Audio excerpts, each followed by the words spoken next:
Hello mga ka-idol! So ngayon, meron na naman ulit akong ituturo sa inyong napakagandang kanta. Ang title pala nitong kantang ituturo ko ngayon sa inyo ay Huwag Mo Nang Itanong by Eraserheads. Okay? So napakaganda ng kanta na to mga ka-idol. Medyo old song nga lang siya. No? Medyo lumaluma na tong kanta na to.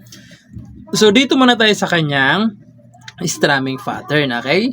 So yung strumming pattern natin is ganito lang. Down, up, down, up, down. Okay? Ulitin ko lang. Down, up, down, up, down. Okay? So, palitan nyo na lang yung strumming pattern natin kung sakaling gusto nyo palitan, no? Basta babagay lang doon sa tugtog. Okay? So, proceed na tayo dito sa kanyang whole verse. So, yung whole verse niya rito mga ka-idol is D. Ayan yung D, first string, second string, third string. D. Tapos G. Okay, yung G, first string, second string, fifth string, tsaka sixth string. Okay? Yung D, tapos G, apat na beses nyo gagawin. Okay? Pagkatapos ng apat na beses, pupunta kayo ng E minor. Yung E minor, fourth string lang, tsaka fifth string. Tapos pupunta kayo ng F sharp minor. So, ayan, F sharp minor, nakabar sa second fret. 1, 2. Okay, nakabar siya dyan. Sa fourth fret naman, fifth string lang, tsaka fourth string, tsaka fifth string. Ayan. F sharp minor. Tapos pupunta kayo ng G. Tapos A. Okay, yung A, second string, third, tsaka fourth string lang. Ayan. Okay, yan na yung pangkabuuhang verse niya, no? So, tuwing papasok yung verse, yan na yung chords niya, okay? So, sasampulan ko ng maiksi lang kasi baka makapiright tayo, no? So, ganito naman siya kapag kinantahan.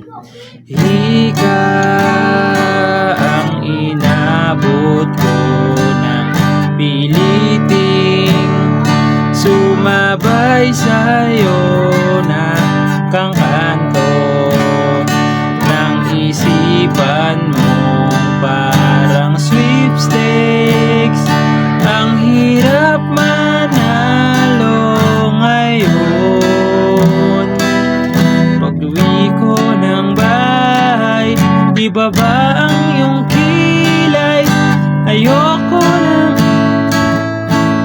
Tapos papasok yung chorus doon sa part na huwag mo nang itanong sa akin. So, doon na yun sa chorus, no? So, proceed na tayo doon sa kanyang chorus. So, yung chorus niya rito mga ka-idol is D. Tapos G. 3 times nyo gagawin yung DG na yan.